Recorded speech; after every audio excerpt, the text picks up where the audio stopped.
እዚ ኣፎት ሚድያ እዩ ጥዕና ሃበልና ብዝተፈላለየ ቦታን ኩነታትን ኮይንኩም ትሕዝቶና ትከታተሉ ክቡራትን ክቡራንን ላይክ ሼር ሰብስክራይብ ምግባር ስለትከታተሉና ምስጋና ንዕዙዝ እዩ ናብ እዋናዊ ሓበሬታ ሰዓት ከነሰጋግራኩም እንኳዕ ንመበል 1446 ዓመት በዓል ዒድ አልአድሓ ዓረፋ ኣብፅሕኩም ኢሎም ፕረዚደንት ጊዜያዊ ምምሕዳር ትግራይ ታደሰ ወረደ ኣብ ትግራይን ኣብ መላእ ዓለም እትነብሩ መላእ ሰዓብቲ እምነት እስልምና ህዝብና እንኳዕ ንመበል 1446 ዓመት በዓል ዒድ አልአድሓ ዓረፋ ኣብፅሕኩም ኣብፅሕና ዝበሉ ፕረዚደንት ጊዜያዊ ምምሕዳር ትግራይ ታደሰ ወረደ እዚ በዓል እንተንኽበር ኣብ መዕቆቢ ማእኸላትን ዝነብር ህዝብናን ዝተጸገሙ ወገናትናን ብምሕጋዝን ማሕበራዊ ስኒትና ብምጥንኻርን ክኸውን ይግባእ ክብሉ መልእኽቶም ኣመሓላሊፎም ብኻሊእ ሓበሬታም ኣብ ትግራይ ልዕሊ 5,000 ተምሃሮ ብሄራውን ሃገራውን ፈተና ከም ዘይወሰዱ ተገሊጾም ልዕሊ 103,000 ተምሃሮ 12 ክፍሊ ብሄራውን ሃገራውን ፈተና ክወስዱ እዮም ጊዜያዊ ምምሕዳር ኣብ ዘመሓድረን ወረዳታት ትግራይ ንልዕሊ 67,000 ተምሃሮ 8 ክፍልን ልዕሊ 36,000 ተምሃሮ 12 ክፍልን ብሄራውን ሃገራውን ፈተና ንምሃብ ተዳልዩ ከም ዘሎ ኤጀንሲ መረጋጋፂ ፅሬት ትምህርቲ ትግራይ ኣፍሊጦም እዚ ዝተገለጸት ኤጀንሲ ኣብ እዋናዊ ምድላው ብሄራዊ ፈተና መልኪቶም ንሚድያታት ኣብ ዝሃብዎ መብርሂ እዮም እቲ ፈተና ን8 ክፍሊ ሰነ 4/2017 ዓ.ም ን12 ክፍሊ ድማ ካብ ሰነ 23 ክሳብ ሓምለ 8 2017 ዓ.ም ከም ዝውሃብ ተወካሊ ዋና ዳይሬክተር ኤጀንሲ መረጋጋፂ ፅሬት ትምህርትን ዳይሬክተር ምዘና ትምህርትን ብሄራዊ ፈተናታት ኣረጋዊ ዘፈሩ ኣፍሊጦም ኣለው ተፈተንቲ ተምሃሮ 12 ክፍሊ ኣብ ቀረቦም ኣብ ዝርከባ ዩኒቨርሲቲታት ዝፍተኑ ኮይኖም ብወረቐትን ብኮምፒተርን በብዝመልእዎ ከም ዝውሃብ እቶም ተወካሊ ዋና ዳይሬክተር ገሊጾም እዚ ከይዲ ፈተና ዕውት ምግባር በብብርኩ ዘለዎ ኣመራርሓ መምሃራን ወለድን ካልኦት መድረክ ኣካላትን ብዕቱብ ክሰርሕሉን ክከታተሉን ከም ዝግባእ ኣተሓባባሪ ጉጅለ ብሄራዊ ፈተናታት ሳይተ ተክለ ሃይማኖት ገብረ እግዚአብሔር እዮም ኣገንዚቦም ዘለዎም እዚ ከም ዘሎ ኮይኑ ብዝተፈላለየ ምክንያታት ልዕሊ 5,000 ተምሃሮ ከም ዝተንጠባጠቡ ሓቢሮም ኣብዚ ከይዲ እዚ ፀገም ነዳዲ ንተፈተንቲ ተምሃሮ ዓብዪ ዕንቅፋት ይኸውን ከም ዘሎ ድማ እቶም ተወካሊ ኣብርዮም እዮም ብኻሊእ ዜና ኣፎት ሚድያ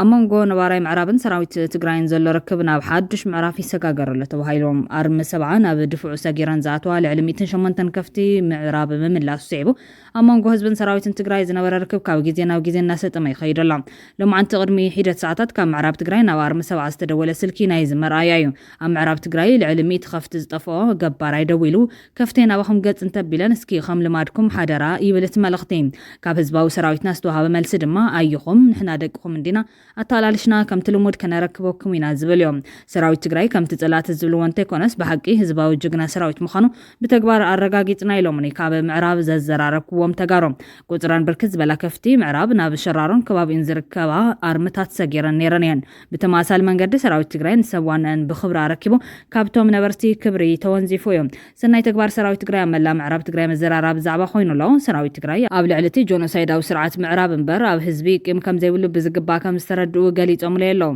ብኻሊእ ዜና ምዕራብ ዝንቀሳቐሳ መንግስታዊ ተሽከርከርቲ ፍሉይ ታርጋ ይልጥፍለን ኣሎ ተኣማንነት ሲኑ ካብ ህዝቢ ዝተነጸለ ሓይሊ ተስፋ ቆሪጹ ኣብ ፀረ ህዝቢ ምንቅስቓስ ተጸሚዱ ኣሎ ኢሎም ነበርቲ ብስልኪ ኣብ ዝሃቡ ሓበሬታ ዓሚ በዘዋን ንማሕረስ ምድላዋት ከም ዝነበረ ዝገለጹ ምንጭታትና ሕዚ ግን ሕጊ ኣልቦነት ነጊሱ ናይ ድሕነት ስጋት ከም ዘሎዮም ዝዛረቡ ኣይኮነን ዶ ክንሓርስስ ብሂወት ክንጸንሕ ዲና ይንጸንሕን እውን መረጋገፂ የብልናን ኢሎም ኣሎ በዚ ምክንያት ድማ ምምጻእ ሰራዊት ብሃንቀውታ ዝጽበ ህዝቢ ቁፅሩ ካብ ዕለት ናብ ዕለት ይንህር ኣሎ ይብል ካብ ምዕራብ ትግራይ ዝተረኸበ ሓበሬታ ልዕሊ 1 ሚልዮን ሱዳናውያን ናብ መረበቶም ተመሊሶም ብሰንኪ ኩናት ሕድሕድ ካብ መረበቶም ተሰዲዶም ዝነበሩ ሱዳናውያን ናብ መረበቶም ምምላስ ቀፂሎም ኣለው ብጀነራል አልቡርሃን ዝምራሕ ሰራዊት ሱዳን ንክልላት ሲናር ጀዚራ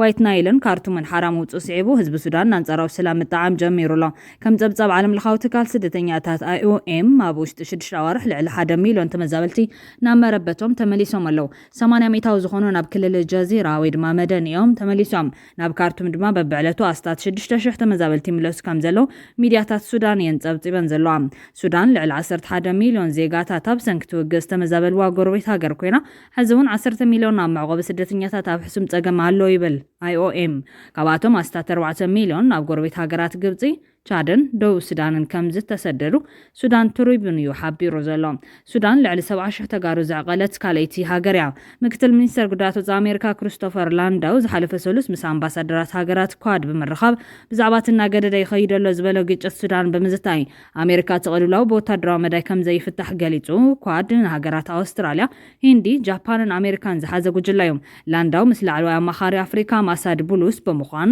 ንኣምባሳደራት ሕቡራት ኢማራት ዓረብ ስዑድ ዓረብን ግብፅን ፀዊዑ ብዛዕባ ኩነታት ሱዳን ኣዘራሪብዎም ወሃቢት ቃል ታሚ ብሩስ ከም ዝሓበረቶ ድማ ላንዳው እቲ ግጭት ኣብቲ ዞባ ንዝርከቡ ናይ ሓባር ረብሓታት ኣብ ሓደጋ ዘቱን ሰብኣዊ ቅልውላው ኣስዒቡኒ ክብል ብምግላጽ ኣሜሪካ እቲ ግጭት ብወታደራዊ ሓይሊ ክፍታሕ ይኽእል እዩ ዝብል እምነት የብላን ክብል ከም ዘብርሀ ገሊጻ ምክትል ሚኒስተር ጉዳያት ወፃኢ ኣሜሪካ ክሪስቶፈር ላንዳው ቅልውላው ሱዳን መላእቲ ዞባ ስለ ዝጸሉ እቶም ኣብ ውግእ ዝርከቡ ኣካላት ተጻውታት ደው ከብሎን ሰላማዊ ፍታሕ ንምርካብ ክጽዕሩን ይግባእ ኢሉ ብተወሳኺ ኣሜሪካ ነቲ ቅልውላው ፍታሕ ንምርካብ ምስ ጉጅለ ኳድ ብቐረባ ክትሰርሕ ምዃናን ብዛዕባ ዝስዕብ ስጉምትታት ከም ዝተዘራረቡን እቲ መግለፂ ይሕበር ኣሜሪካ ፕረዚደንት ዶናልድ ትራምፕ ዳግማይ ናብ ስልጣን ድሕሪ ምምጽኡ ኣብ ጉዳይ ሱዳን ተበግሶ ክትወስድ ፋልማያ እዩ ሕቡራት ሃገራት እቲ ኣብ ሚያዝያ 2023 ዝተጀመረ ግጭት ኣብ ዓለም ዝኸፍአ ሰብኣዊ ቅልውላው ምዃኑ ብምግላጽ ዘጊድ ኣሽሓት ሰባት ከም ዝሞቱን ልዕሊ 10 ሚልዮን ድማ ካብ መረበቶም ከም ዝተመዛበሉን ከም ዝገለጸ ይዝከር እቲ ግጭት ደው ንምባል ብዞባውያንን ዓለም ለኻውያንን መንጎኛታት ንዝተኻየዱ ጻዕርታት ተስፋ ክህብ ኣይጸንሐን እቲ ኣብ ነሓሰ 2024 ስዑድ ዓረብ ዝመርሕቶ ኣብ ጄኔቫ ዝተኻየደ ሽምግልና ብኣግኡ ፈሺሎም ሰራዊት ሱዳን ሓይልታት ዳዕመል ሰሪዕ ካብ ኩለን ከተማታት ክወጹን ኣጽዋር ከውርዶን ክጠልብ እንከሎ ዳዕመል ሰሪዕ ድማ ጠለባት ሰራዊት ሱዳን መስርሕ ሰላም ንምዕንቃፍ ዘቕረቦ ምዃኑ ገሊጾም ብድሕሪ ድማ እቲ ግጭት እናባሰ መጺኡን ሚዛን ሓይሊ ተቆጻጺሩን ኣብዚ ግዜ እዚ ሰራዊት ሱዳን ንኻርቱም ሓዊሱ ንዝበዝሕ ክፋል ሃገር ተቆጻጺሩ ይርከብ ሰራዊት ሱዳን ኢማራት ዓረብ ንዕጡቓት ዳዕመል ሰሪዕ ትድግፈላ ክብል በተደጋጋሚ ክኸስስ ጸኒሑ እዩ ክኢላታት ሕቡራት ሃገራት ነቲ ክስታት ተኣማንነት ኣለዎ ክብል እኳ እንተገለጹ ኢማራት ዓረብ ግን ነቲ ክስታት በተደጋጋሚ ነጺጋቶ እያ ሱዳን ዳዕመል ሰሪዕ ኣብ ዝሓለፉ ሰሙናት ነቲ በቲ ኩናት ሕድሕድ ብተዛማዲ ከይተተንከፈት ዝጸንሐት ፖርት ሱዳን بدرون أبزت قعلوان مس إمارات عرب زتنحى دبلوماسيا وزمدنا بتيخايا منستر مكلخال السودان ياسين إبراهيم أبزها مجلسي إمارات عرب بوكلنا ንላላውነት ሃገሮች ተሕስ ከም ዘላ ኸሲሶም ኣሜሪካ ነተን ኣብ ኩናት ሱዳን ጥሉ ኣለወን ዝበሃላ ስዑድ ዓረብ ኢማራት ዓረብን ግብፅን ፀዊዓ ብምዝርራብን ወታደራዊ ስጉምቲ ፍታሕ ከዘይ ምዃኑ ምግላጻን ነዝን ልዕሊ 2 ዓመት ዝቐጸለ ድማ ኩናት ናብ ሓድሽ መድረኽ ይሰጋገር ከም ዘሎ ዘመልክት ምዃኑ ይግለጽ ኣሎ ብኻልእ ሓበሬታ ኣብ መንጎ ፕሬዚደንት ኣሜሪካን ኣማኻሪ ኮይኑ ክሰርሕ ዝጸንሐ ሃፍታም ዓለም ኢሎን መስክን ዝነበረ ዓለም ዘዛረበ ፍቕሪ ፈሪሱ ናብ ጽልን ምጽራፍን ተሰጋጊሩሎ እቶም 2 ቢልዮነራት ብሓሙስ ኣብ ዝውነንዎን ማሕበራት መራኸቢታት ነቐፌታታትን ጸርፍን ክደራብ እዮም ኢሎም ትራምፕ ንማስክ ኣእምሮኡ ስሒቱሎ በማል ክገልጾን ከሎ ማስክ ብወገኑ ኮንግረስ ትራምፕ ካብ ስልጣን ካሊ ከም ዝስማዕማዕ ገሊጹሎ ብዘይካዚ ንትራምፕ ምስ ሓደ ብገበን ጾታዊ ንግዲ ደቂ ኣንስትዮ ዝተኸሰሰ ውልቀ ሰብ እውን ከተሓሕዞ ፈቲኑሎ ቅድሚ ሒደት ሳምንቲ ካብ ዝነበረ ሓድሽ መዝነት ማለት እውን ሓላፊ ክፍሊ መንግስታዊ ኣድማዓነት ምስ ወረዳ ነቲ ብምሕዳር ትራምፕ ናብ ኮንግረስ ተላኸ ሓድሽ ባጀታዊ እማመ ምቋሙ ነቲ ፕሬዚደንት ባህ ኣይበሎን በተስተላዕለ ትራምፕ ብሓሙስ ንግሆ ማስክ ዘቕረቦ ነቐፌታ ከም ዘሕዘኖ ብምግላጽ ነቲ ኣብ መንጎኦም ዝነበረ ጽቡቕ ዝምድና ከም ዝበተኹ ኣሚቶም ነዊሕ ከይጸንሐ ድማ ግብረ መልሲ ዝሃበ ማስክ ብወገኑ ንትራምፕ ምስጋና ዘይፈልጥ ክብል ብምንቃፍ ብዘይ በኣይ ትራምፕ ኣብ ምርጫ ይምተዓወተን ክብል ኣብቲ ዝውንኖ ኤክስ ማለት እውን ትዊተር ነበር ጽሒፎም እቲ ደርባ ቃላት ንሰዓታት በተኸታታሊ ክቕጽል ድሕሪ ምውዓሉ ፕሬዚደንት ትራምፕ ነቲ ጉዳይ ከተሃዳዱ ፈቲኖም ጋዜጠኛታት ብዛዕባ ትንካን ሃባን ምስ ሓተትዎ ከም ከቢድ ጉዳይ ከም ዘይርዮ ብምግላጽ ከነኣሶ ተሰሚዑ እዮም ንዓርቢ ብቴሌፎን ክዘራረቡ ምዃኖም ተሓጋገዝቱ ገሊጾም እኳ እንተነበሩ ትራምፕ ሎሚ ክድውለሉ መደብ ከም ዘይብሉ ዋይት ሃውስ ድሒሩ ንቢቢሲ ሓቢሩሎ ማስክ ብወገኑ ሓደ ቢል ኣክማን ዝበሃል ቀንዲ ደጋፋይ ትራምፕ ምዃኑ ዝንገረሉ ሃፍታም ክትዓረቑን ዘቕረቦ ርእቶ ኣይተጋግኻን ክብል ብምምላስ ነቲ ባእሲ ከተሃዳድ ድሌት ከም ዘለዎ ዝኣመተ እዩ ነይሩ ትራምፕ ነቲ ናብ ባይቶታት ወከልቲ ህዝብን ሰኔትን ዘቕረቦ ባጀት ዓብይን ውቁብን ክብል እዩ ዝገልጾም ማስክ ግን ትዘፈንፍን ከምኡውን ስጋሓሰማ ክብል ዝገለጾ ናይ ትሪልዮናት ዶላር ባጀት ንዕዳ መንግስቲ ዝዕብን ንቁጠባት ሃገር ናብ ቅልውላው ዘውድቕን ብምዃኑ ኮንግረስ ከየጽድቆ ተማሕጺኖም በዚ ዝተቆጥዐ ትራምፕ ብወገኑ ኢሎን ይረቅቕ ኣሎ ካብ መዝነቱ ክለግስ ሓቲተዮ ነቲ ኩሉ ሰብ ዘይደልዮ ናይ ኤሌክትሪክ መኻይን ክዕድግ ዝገብር መምርሕታት ኣልየዮ ከምኡ ከም ዝገብር ናዋርሕ ፈሊጥዎ ዝጸንሐ እዩ ከምኡ ስለ ዝኾነ ድማ ዓቢዱ ክብል ኣብቲ ናቱ ትሩዝ ሶሻል ዝበሃል ማሕበራዊ መራኸቢ ጽሒፎም ኣብ ተቕሪቦ ዘሎ ባጀት ቢልዮናት ዶላራት ክቁጥብ ዝሕግዞ ዝቐለለ ኣገባብ እውን ነቲ ኢሎን ካብ መንግስቲ ዝረኽቦ ድጎማን ኮንትራትን ደው ከም ዘብል ምግባር እዩ ባይደን ስለምንታይ ይኾሙ ዘይገበረ ኩሉ ግዜ ይገርመኒ ክብል እውን ትራምፕ ኣጠንቂቖም ትካላት ኢሎን ማስክ ኣብ ዝሓለፈ ዓመታት ብውሕዱ 38 ቢልዮን ዝግመት ኮንትራክት ካብ መንግስቲ ከም ዝተዋሃቦም ይግለጽ ትራምፕ ነቲ ውዕላትን ተሰሪዝዎ ንሱ እውን ነቲ ጠፈርተኛታት ብሮኬቱ ናብ ጠፈር ንምብጻሕ ምስ ትካል ጠፈር ኣሜሪካ ናሳ ዘለዎ ውዕል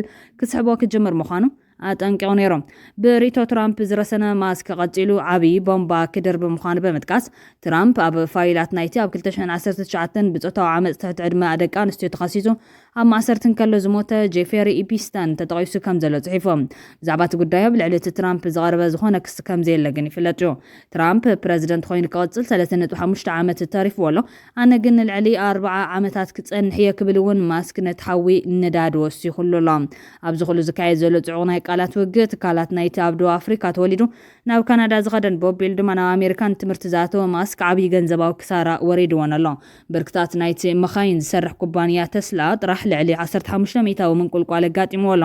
እቲ 1 ትሪልዮን ዝትመን ትካል ኣብ ዝቐረባ መዓልትታት ጥራሕ